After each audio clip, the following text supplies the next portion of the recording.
আসসালামু আলাইকুম, this is Mehedi Hasan and welcome back to another video.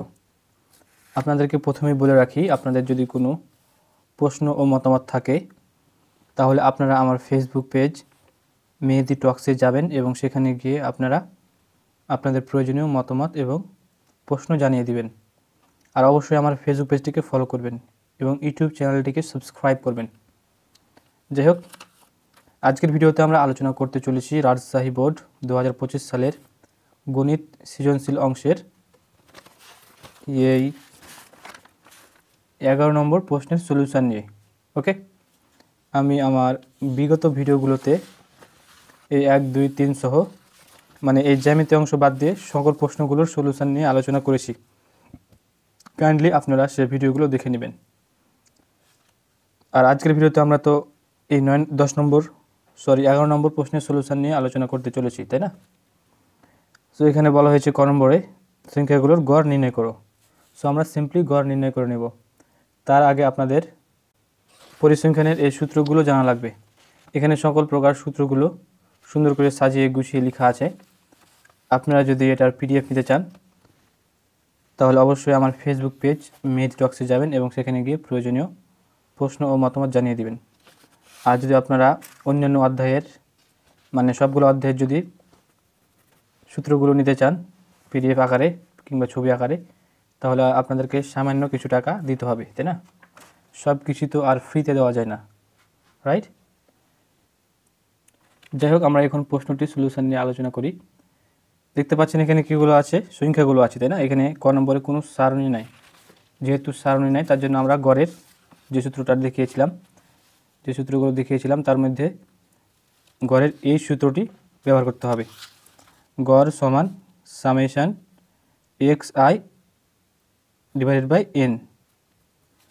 এটাকে বাংলাতে লিখলে এভাবে হয়, উপাত্ত সমূহের যোগফল ডিভাইডেড বাই মোট উপাত্তের সংখ্যা।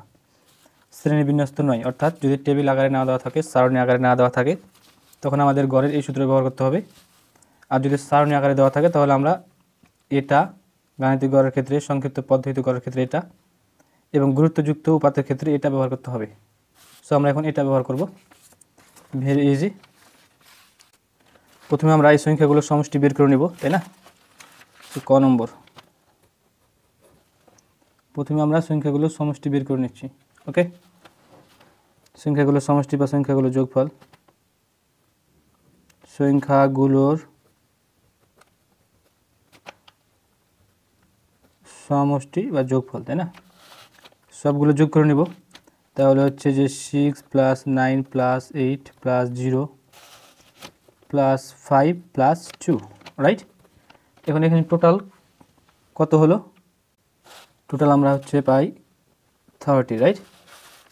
এখন আমাদের মোট উপাত্ত কয়টা আছে? মোট উপাত্তের সংখ্যা বা সংখ্যাগুলোর সংখ্যা, তাই না? এটা না লিখলে হয়, এটা লিখছি না, আমি সরাসরি গড় লিখে দিচ্ছি। ওকে, আর চাইলে আপনারা লিখতে পারেন যে মোট এই সংখ্যাগুলোর সংখ্যা বা উপাত্তগুলোর সংখ্যা। যেহেতু আমরা সংখ্যা লিখেছি তার জন্য লিখতে হবে সংখ্যাগুলোর সংখ্যা। আমি সরাসরি গড় লিখে দিচ্ছি। অতএব গড় সমান হচ্ছে সংখ্যাগুলোর সমষ্টি, সংখ্যাগুলোর সমষ্টি ডিভাইডেড বাই মোট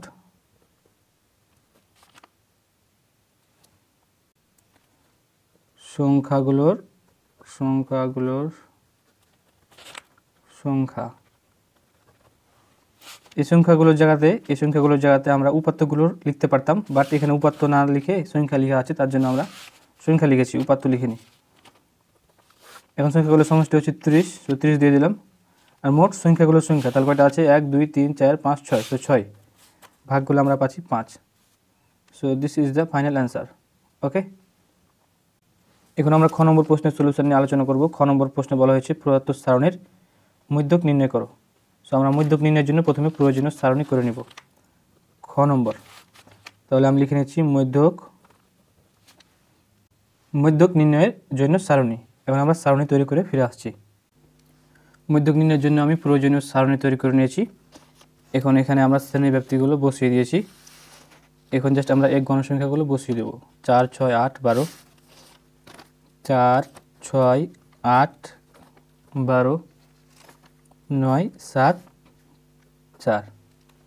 এখন আমরা কি করব, এই ক্রমযোজিত গণসংখ্যা বের করে নেব। ওকে, বের করার সিস্টেমটা কি, এই জাস্ট প্রথমটা বসিয়ে দিলাম অ্যান্ড যোগ করব। 6 আর 4 কত হয় 10, 8 আর 10 18, তাহলে কত হয় এখানে 30। এই 9-এর সাথে 30 যোগ করলে 39, তার সাথে 39 যোগ করলে 46, 46-এর সাথে 4 যোগ করলে হয় 50। রাইট, আমাদের ক্রমজড়িত গণসংখ্যা বের হয়ে গেছে। এখন আমাদের মোট 50টা হয়েছে, তাই না? তার মানে যেহেতু আমরা মধ্যক বের করছি, তার মানে এটাকে 2 ভাগ করব। আশা করি এগুলো আপনারা জানেন। তাহলে আমরা বের করে নিই। এখানে n ইকুয়ালস কত হলো আমাদের 50, তাই না? যেহেতু আমরা মধ্যক বের করছি, তার মানে অর্ধেক করব মধ্যখান বের করার জন্য, তাই না? n/2 মানে হচ্ছে 50/2, ভাগ করলে হবে 25, তাই না? তাহলে মধ্যক হলো 25তম পদের মান। এখন 25তম পদ কোথায় আছে সেটা আমাদের এখান থেকে বের করা লাগবে, তাই না? সেগুলো আমরা লিখে নেব একটু। অতএব মধ্যক হলো 25তম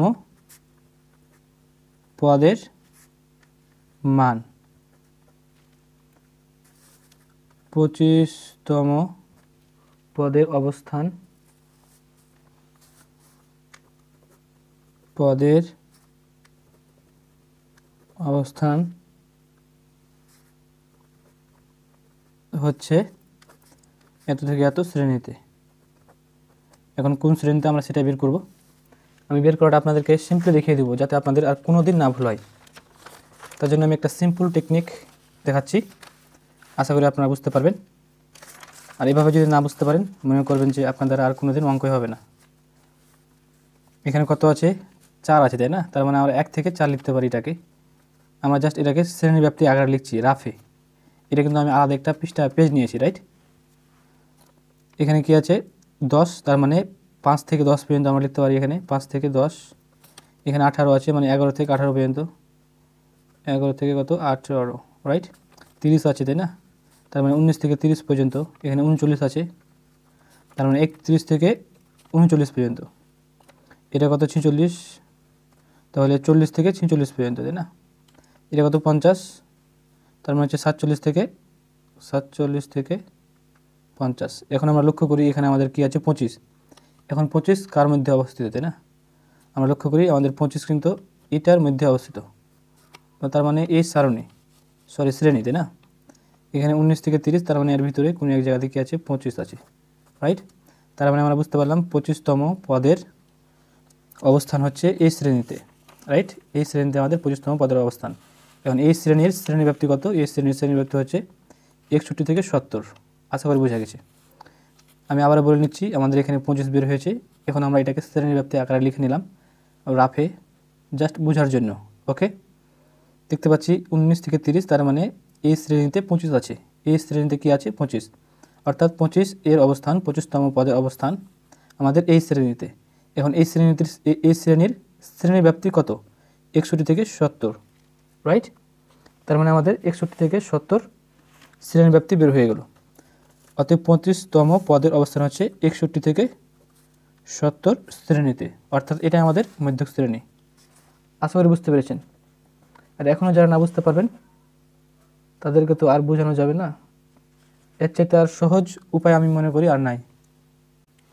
সুতরাং মধ্যক শ্রেণী হবে, সুতরাং মধ্যক শ্রেণী 61 থেকে 70। এখন আমরা মধ্যক নির্ণয়ের জন্য সূত্রটা লিখে নিচ্ছি। আর আপনাদের অবশ্যই এটা নিতে চাইলে আমার কন্ডিশনগুলো ফুলফিল করতে হবে। এটা হচ্ছে মধ্যক নির্ণয়ের সূত্র। মধ্যক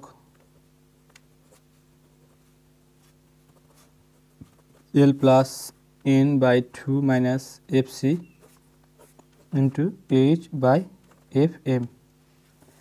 আমাদের এই মানগুলো লিখে নিতে হবে। এখানে L মানে কি? L মানে এই মধ্যক শ্রেণীর নিম্ন সীমা, মানে ছোটোটা। তাহলে 61। তারপর আমাদের কি লাগবে, n/2 আমরা কত বের করছি 25, n/2 এর পুরোটুকুর মান হচ্ছে 25। ওকে, এফসিটা কি আমাদের, আমরা কি জানি, এটা হচ্ছে আমাদের কি মধ্যক শ্রেণী, তাই না? এফসিটা হচ্ছে মধ্যক শ্রেণীর আগের শ্রেণীর অর্থাৎ পূর্বের শ্রেণীর ক্রমজয়িত গণসংখ্যা। তার মানে এটা নয়, কিন্তু এফসি হচ্ছে মধ্যক শ্রেণীর পূর্বের শ্রেণী ক্রমজয়িত গণসংখ্যা, তাই না? তার মানে 18, এফসি হলো 18। এইচ মানে কি, এইচ হচ্ছে শ্রেণী ব্যাপ্তি, তাই না? মানে নিচ থেকে ওর বাদ দেবে, নিচ থেকে ওর বাদ, তাহলে এই সমান কত হলো 10। এফএম হচ্ছে মধ্যক শ্রেণীর গণসংখ্যা, এটা হচ্ছে আমাদের মধ্যক শ্রেণী। সো এই শ্রেণীর গণসংখ্যা এটা, তাই না? এটা তো মধ্যক শ্রেণীর গণসংখ্যা, রাইট? সো এফএম হচ্ছে 12, এফএম ইকুয়ালস 12, রাইট? এখন বসিয়ে দিই, তাই না? তাহলে এখানে এল এর মান কত গো, 61, n/2 এর মান কত গো, 25, এফসি এর মান কত গো, 18, রাইট? এইচ এর মান কত গো, 10, এফএম এর মান কত গো, 12। তাহলে কত হচ্ছে 61 বসিয়ে দিই 61। আশা করি এই ক্যালকুলেশনগুলো পারবেন। এখন জাস্ট এই 25 থেকে 18 বাদ দিবেন, তাহলে কত হবে, তাহলে বিয়োগ করলে পাচ্ছি 7, তাই না? এই 7 আমি আবার বলছি, এখানে বিয়োগ করলে পাচ্ছি 7, এই 7 যেহেতু একে আছে মানে উপরের সাথে গুণ করতে হবে, তাহলে 7 10 কত হবে 70, ভাগ হচ্ছে এখানে 12। তাহলে 70কে 12 দ্বারা ভাগ করবেন এবং যেটা পাবেন সেটাকে 61-এর সাথে যোগ করবেন, তাহলে আপনারা এটা পেয়ে যাবেন 6.83। আর এখানে প্রায় লিখে দেবেন।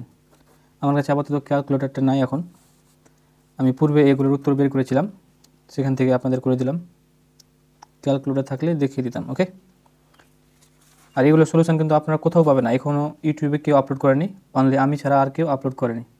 সো কাইন্ডলি একটু সাবস্ক্রাইব করতে পিছু পা হবেন না। হ্যাঁ, এখন আমি আপনাদেরকে গ নম্বর প্রশ্নের সলিউশনটা দেখিয়ে দেব। গ নম্বর প্রশ্নে কী বলা হয়েছে, বিবরণ সহ প্রদত্ত উপাত্তের ওয়াজিব রেখা অঙ্কন করো। একটু বড় করি তাহলে দেখতে পাবেন, আশা করি দেখা যাচ্ছে। ওয়াজিব রেখা আঁকতে বলা হয়েছে, very simple and easy. So ওয়াজিব রেখা অঙ্কনের জন্য প্রথমে আমাদের কী করতে হবে, সারণী তৈরি করতে হবে, তাই না?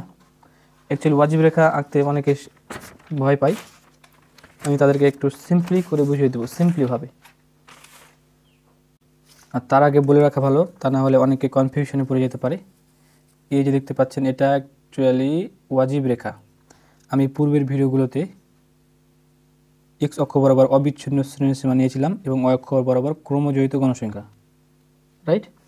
কিন্তু অনেকেই বলছে যে এক্স অক্ষ বরাবর অবিচ্ছিন্ন শ্রেণীসীমা নিলে তাদের সারণীটা একটু বড় হয়ে যায় আর অঙ্কটা কঠিন মনে হয়। তার জন্য আমি এই এক্স অক্ষ বরাবর কী নিব, শ্রেণী ব্যবধানের উচ্চসীমা নিব। এখানে অবিচ্ছিন্ন শ্রেণীসীমা নিলেও হবে, ওকে? বাট আপনাদের চাহিদা যেহেতু এখানে বলছেন এক্স অক্ষ বরাবর শ্রেণী ব্যবধানের উচ্চসীমা নিতে, তার জন্য সেভাবেই করা যাক। তাহলে সারণীটা একটু ছোট হবে আর অঙ্কটাও সহজ হবে। যাই হোক, আমরা এখন ওয়াজিব রেখা অঙ্কনের জন্য প্রয়োজনীয় সারণী তৈরি করে নেব। ওকে, সো এটা হচ্ছে গ নম্বর। আমরা ওয়াজিব রেখা অঙ্কনের জন্য সারণীটা তৈরি করে নিয়েছি। এটা অ্যাকচুয়ালি ক্ষয়ের মতো, পুরোপুরি খ। ওকে, এর সারণীটা আর হচ্ছে যে এর সারণীটা একই। আশা করি আপনাদের আর কিছু বোঝানো লাগবে না। এখানে গণসংখ্যা, এখানে ক্রমজয়িত গণসংখ্যা। এখানে আমরা সুন্দর করে কী আঁকবো, ওয়াজিব রেখা অঙ্কন করে নেব, তাই না? সো এটা হচ্ছে আমার লেখচিত্র। আমার কাছে স্কেল আছে, বাট আমার কাছে এখন রুল নাই। হ্যাঁ, তার জন্য আপনারা অবশ্যই পরীক্ষার হলে রুল এবং স্কেল ব্যবহার করবেন, তাছাড়া আপনারা কিন্তু নাম্বার পাবেন না। আর খুব যত্ন সহকারে আঁকতে হবে। এখানে আমাদের কি আঁকতে হবে, অক্ষ আঁকতে হবে, তাই না? অক্ষ এঁকে নিচ্ছি, সুন্দর করে আঁকবেন, যত সুন্দর পারবেন তত সুন্দর করে আঁকবেন, কোনো গাফলতি চলবে না। সেখানে হচ্ছে আমাদের অরিজিন ও, এটা ক্যাপিটাল এক্স অ্যান্ড এখানে ক্যাপিটাল ওয়াই। আমরা এক্স অক্ষ বরাবর কী দেবো, শ্রেণী ব্যবধানের উচ্চসীমা, তাই না? এই শ্রেণী ব্যবধান বা শ্রেণী ব্যাপ্তির উচ্চসীমা, শ্রেণী ব্যাপ্তির উচ্চসীমা। ওকে, আর এই ওয়াই অক্ষ বরাবর কী দেবো আমরা, ক্রমজয়িত গণসংখ্যা, ক্রমযোজিত গণসংখ্যা, রাইট। আর এখানে আমরা কী দেবো, ভাঙা চিহ্ন দেব। কারণটা কি, এখানে আমরা জানি এটা হচ্ছে 5, 10 এভাবে গণনা করে এগোতে হয়। বাট আমরা এই যেহেতু উচ্চ সীমাগুলো বসাবো, তার মানে আমরা 40 থেকে শুরু করবো, তাই না? তার মানে 40-এর আগ পর্যন্ত এই ভাঙা চিহ্নের ভিতরে আছে, এই ভাঙা চিহ্ন দ্বারা আমরা সেটাই বোঝাচ্ছি। আপনারা যদি ভাঙা চিহ্নের কনসেপ্টটা এখানে না বুঝেন তাহলে আমার পূর্বের ভিডিওগুলো দেখবেন। ওকে, সো এখন আমি এখানে লিখে নেব, আমি যা এঁকেছি তা একটু লিখে নেব এর নিচে। তাহলে ছক কাগজে এক্স অক্ষ, বড় হাতের এক্স দেবেন, হ্যাঁ, এক্স অক্ষ বরাবর শ্রেণী ব্যাপ্তির উচ্চ সীমা, তাই না? শ্রেণী ব্যাপ্তি লাগবে, শ্রেণী ছক কাগজে এক্স অক্ষ বরাবর প্রতি ঘরকে 1 একক ধরবো, হ্যাঁ, প্রতি ঘরকে 1 একক ধরবো। এক্স অক্ষ বরাবর প্রতি ঘরকে 1 একক ধরে শ্রেণী ব্যাপ্তির উচ্চ সীমা এবং ওয়াই অক্ষ বরাবর আমরা কী বসিয়েছি, ক্রমযৌথ গণসংখ্যা, তাই না? ওয়াই অক্ষ বরাবর, ওকে। আমরা দেখতে পাচ্ছি যেহেতু ওয়াই অক্ষ বরাবর ক্রমযৌথ গণসংখ্যা বসাতে হবে, আর ক্রমযৌথ গণসংখ্যা কত আছে, সর্বোচ্চ 50। আমরা যদি গণনা করি তাহলে 50 কিন্তু এই গ্রাফের বাইরে চলে যাবে, তাই না? এভাবে গণনা করলে আমাদের গ্রাফের বাইরে 50 চলে যাবে। তার মানে আমাদের এই ছোটো গ্রাফ দ্বারা হবে না, সেই জন্য আমরা কী করব, প্রতি ঘরকে এই ওয়াই অক্ষ বরাবর প্রতি ঘরকে 2 একক ধরবো। তার মানে সবগুলোকে 2 দ্বারা ভাগ করে বসাতে হবে। সো ওয়াই অক্ষ বরাবর প্রতি ঘরকে 2 একক ধরে কি বসিয়ে, ক্রমযৌথ গণসংখ্যা বসিয়ে অজীব রেখা অঙ্কন করা হলো। ক্রমযোজিত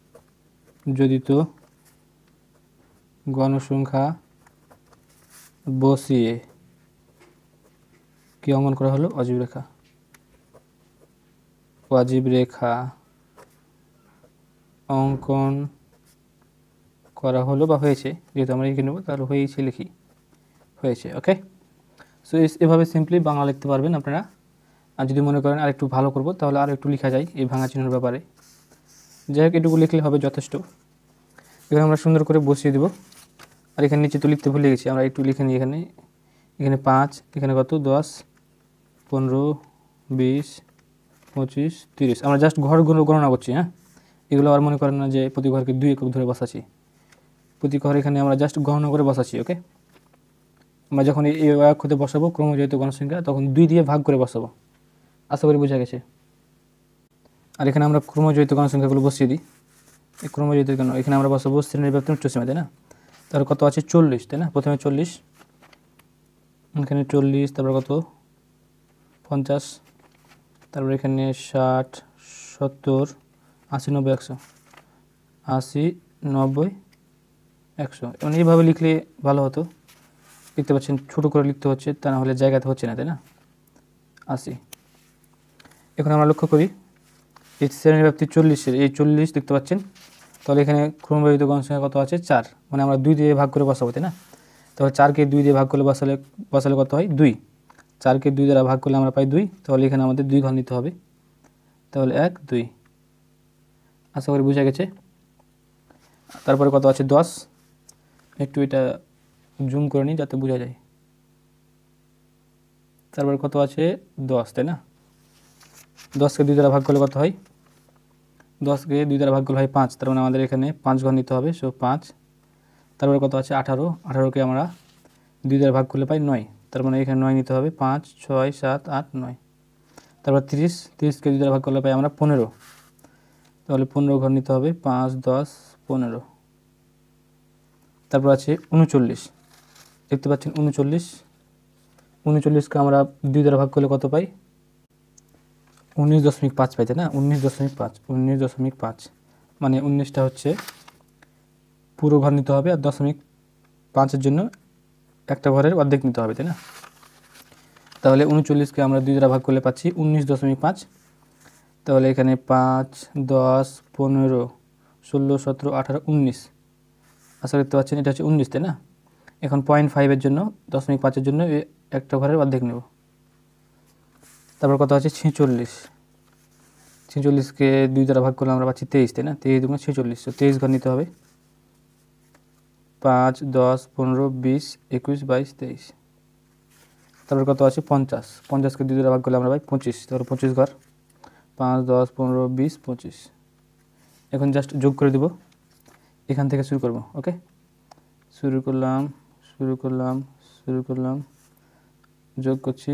আপনারা সুন্দর করে যোগ করে দেবেন। হ্যাঁ, দেখতে পাচ্ছেন কত হলো, যোগ করা হয়ে গেল।